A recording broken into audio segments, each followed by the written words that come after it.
it's JMPankey again, coming to you live from the SpaHive. Thank you so much for downloading the SpaHive connection and becoming a member. I'm so excited to have you here, and I'm so excited to share our tips and tricks and give you just a little taste of what it's like to be part of the SpaHive community.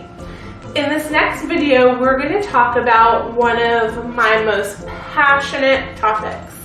How do we get our staff to sell more retail? I know you want to know that too. So I'm going to share a few juicy tidbits.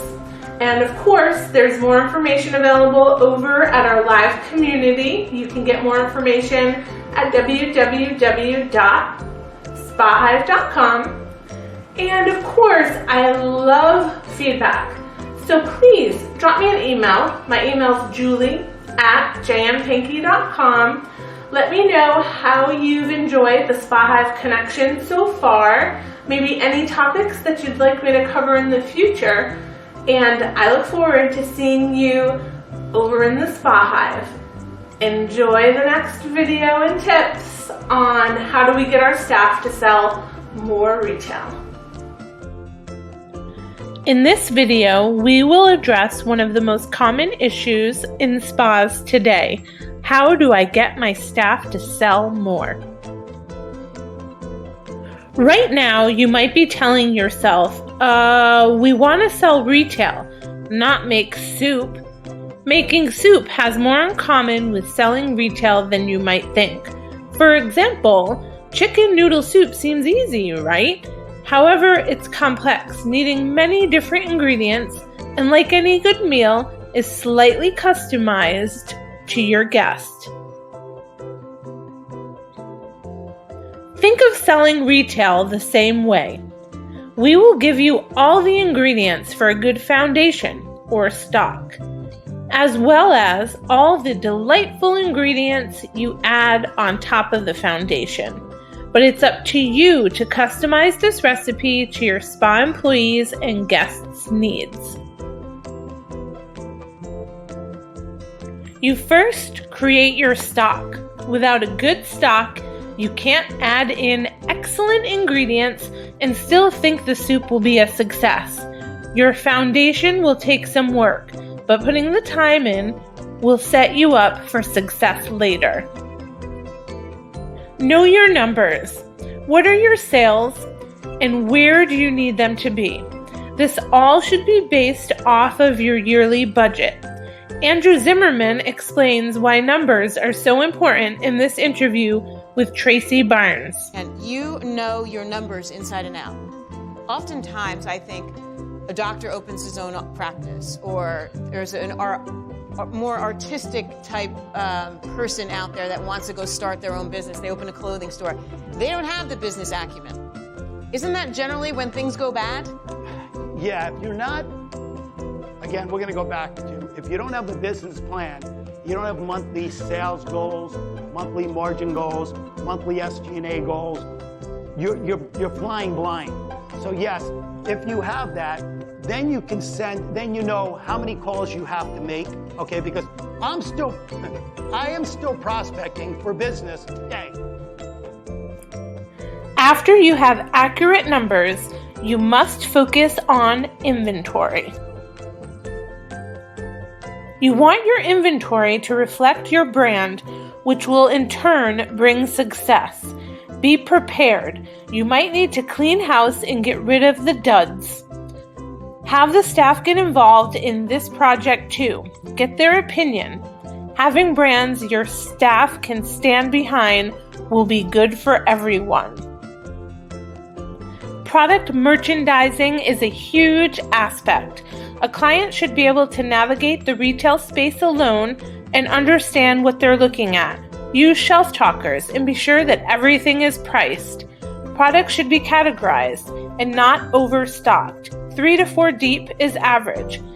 Get your staff involved. Having them work on a project with you helps them feel empowered and included. Now that we have created a yummy stock for our soup, let's add the ingredients. Here comes the fun part. Think of all your retail tools as ingredients.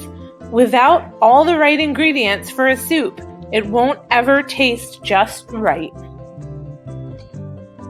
And where would we be without goals? Whether your team is selling now or not, goals help everyone. Goals need to be maintained. You must have touch-base meetings, letting your staff know where they stand and how far they have to go to reach their goals. Although goals sometimes can be overwhelming to your team, and presenting numbers in one large chunk can seem unattainable or unrealistic, we suggest breaking them down into bite-sized pieces. Breaking goals down into yearly, quarterly, monthly, weekly, daily, hourly, and by appointment goals. This might seem a bit excessive, but this shows that the numbers you ask them to achieve are attainable. We have found that selling doesn't come naturally to a large percentage of spa employees. Offer them sales training. However, it needs to be appropriate for your environment. We don't suggest hard selling in a spa environment. Some resources that we suggest and are happy to come in and train your team on are Retail Management for Spas and the iSpa Certified Supervisor Program. Offer additional incentives that motivate the team. This is where you can customize, be creative, and have some fun. However, the importance of this ingredient isn't any less. Find out what motivates your team most.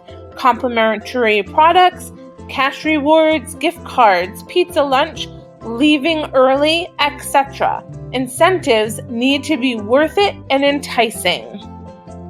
And finally, we come to the most precious ingredient, the golden ticket to make your soup delicious.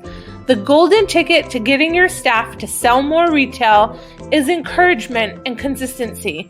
Be the cheerleader or delegate this task to a leader in your spa. When we say everyday encouragement, we mean every day.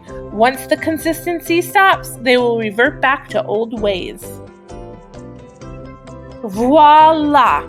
Now that your soup is complete, our last bit of general advice is be creative and make it fun. This is a positive step in your spa. Treat it as such. Make the team love to sell.